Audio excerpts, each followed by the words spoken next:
Depois ele é para aqui, um pouquinho para rolador. Assim. Maravilha! Très magnifique!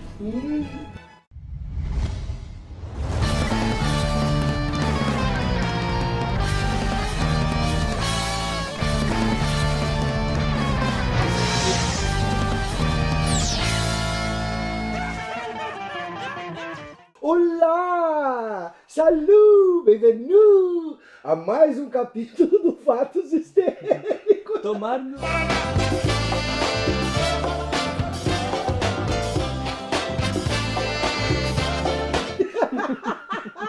Vamos hoje fazer uma obra de arte. Esse programa vai ser uma verdadeira obra. Camarada, eu vou pintar a base da Polícia Militar e da Polícia Civil.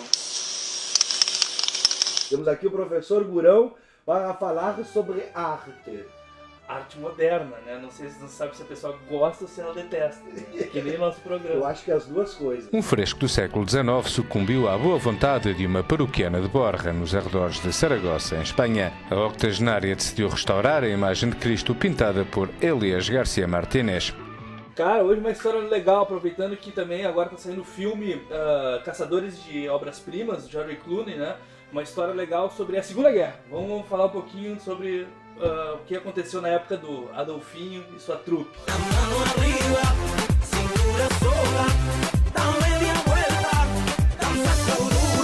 Um momento tão maluco e doido da história que até hoje influencia os rumos do mundo. No caso, a gente vai falar de coisas materiais, mas os efeitos da Segunda Guerra são psicológicos.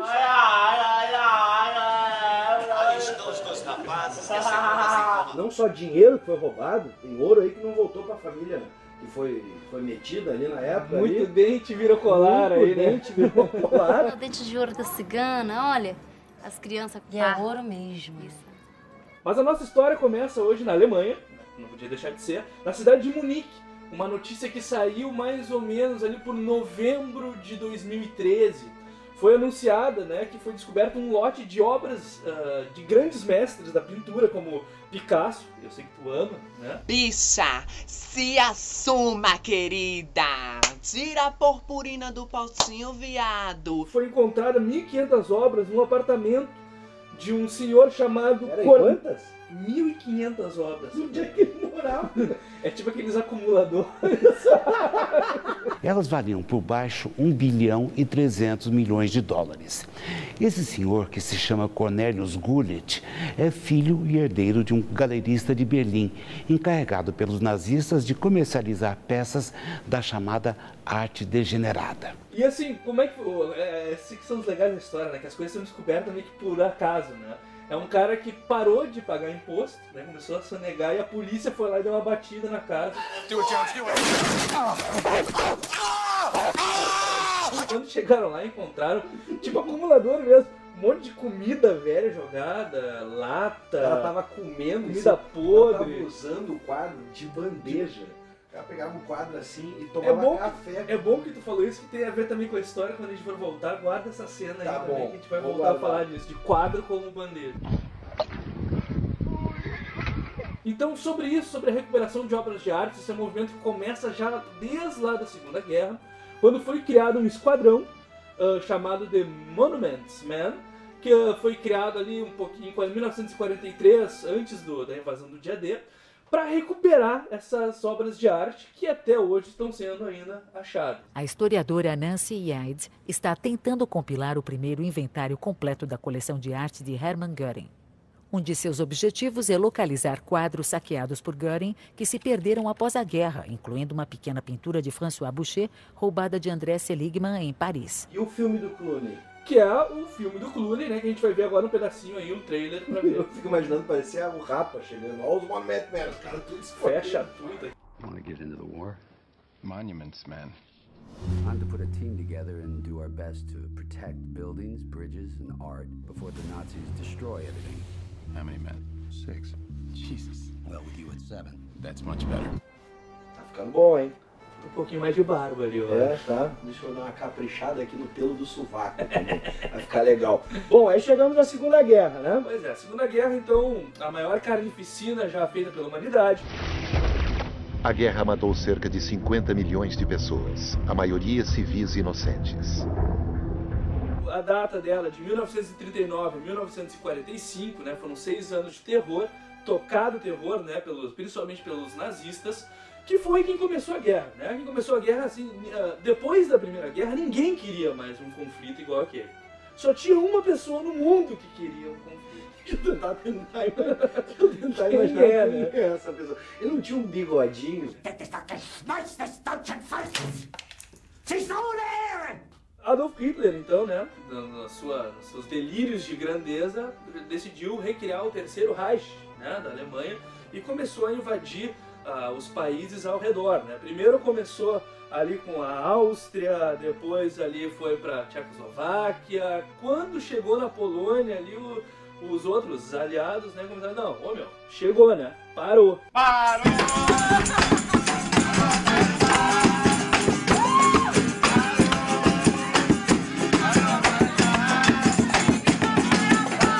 A arte foi muito utilizada, né, para desenvolver esses, vamos dizer assim, essa ideologia deles, né, como o antissemitismo, o nacionalismo, o arianismo. Centenas de obras polonesas estavam na lista de desejos de Hitler, mas para os nazistas, a maior parte do patrimônio cultural eslávico da Polônia não valia sequer ser roubado.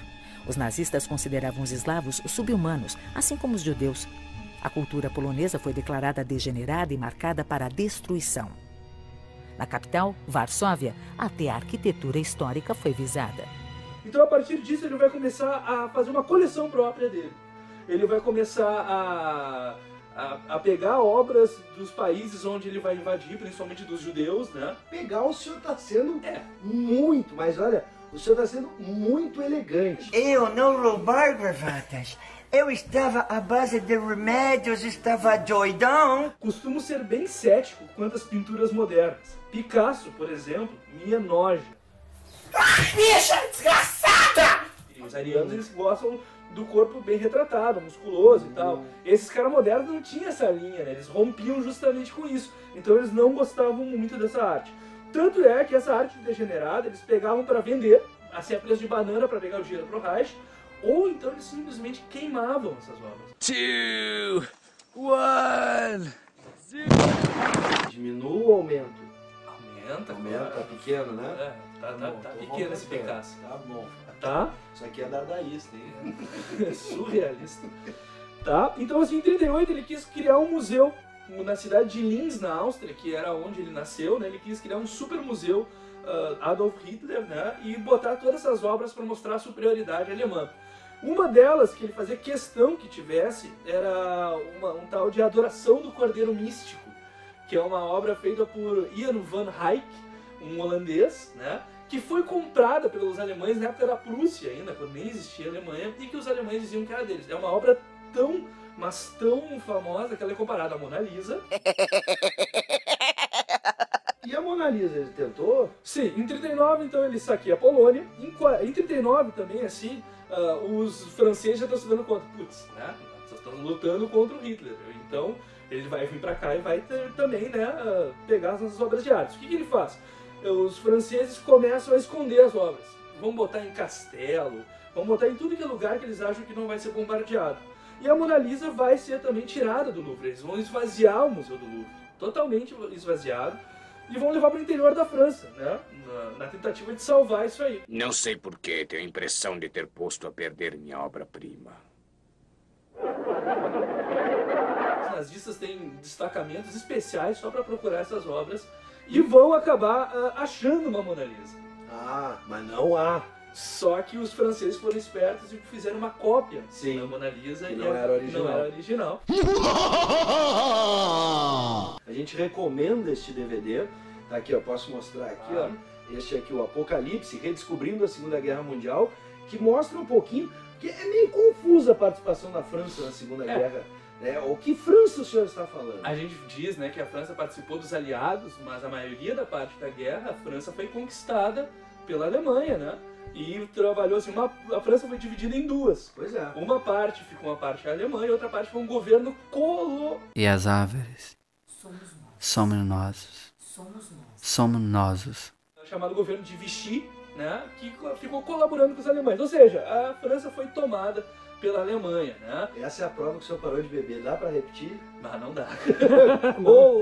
Colaboracionista. As árvores somos nós. Tem hora que dá um câmbio aqui, que rola tudo. Tá aqui, ó. Essa Mona Lisa pós Segunda Guerra, se tivesse ficado na mão dos alemães. No campo de concentração. A partir de 43, então, começa a mudar o jogo de equilíbrio da guerra. A partir da derrota de Stalingrado, para os russos, os alemães começam a serem derrotados. With the success of D-Day, the war enters its final year, and the preservation of art becomes one of the focal points of the Allied plans to defeat Hitler. A partir desse momento, os alemães começaram a se precaver com as obras que eles tinham pegado. E eles começam a esconder as obras para os aliados não pegarem. Tá? Então, assim, eles vão esconder em tudo que é lugar também. Se destacam 2 lugares, tá? Principalmente as minas de sal, que são lugares muito profundos, que nem os bombardeios e nem o clima, que também fazia mal para as obras, conseguia pegar. E também alguns castelos na Alemanha e na Áustria foram utilizados para guardar essas relíquias aí que eles tinham pegado, tá? Inclusive, algumas coleções particulares do Hitler, do Goering, que eles pegaram, também foram parar nessas minas aí. Inside this one repository, the Monuments men recover 6,755 paintings, 137 pieces of sculpture, historical artifacts, and much, much more. Inclusive, eles foram ver assim, onde os funcionários das minas, os mineiros, comiam, e alguns quadros estavam sendo utilizados como pratos, né? Inclusive, eles estavam até rasgados com as facas. Os caras comiam em cima do prato. Uma assim, relaxada.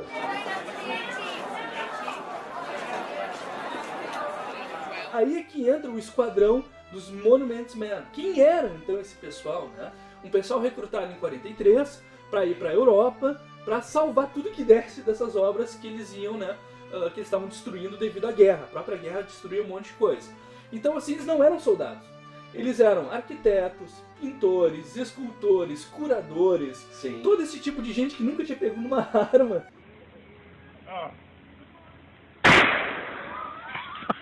Teve uma obra que eles recuperaram, Peter Bruegel, um quadro famoso, inclusive, né? Que eles recuperaram bem na frente de batalha. Tipo, eles receberam uma notícia de um soldado que uma casa que tinha sido bombardeada um dia antes tinha esse quadro. E eles se meteram lá. E eu vi num documentário do National Geographic, que eles estão passando agora sobre isso, que durante essa recuperação, não sei se desse quadro, mas de algum outro, um deles estava parado assim, na rua e caiu uma bomba, um morteiro em cima do cara, assim, e o cara explodiu.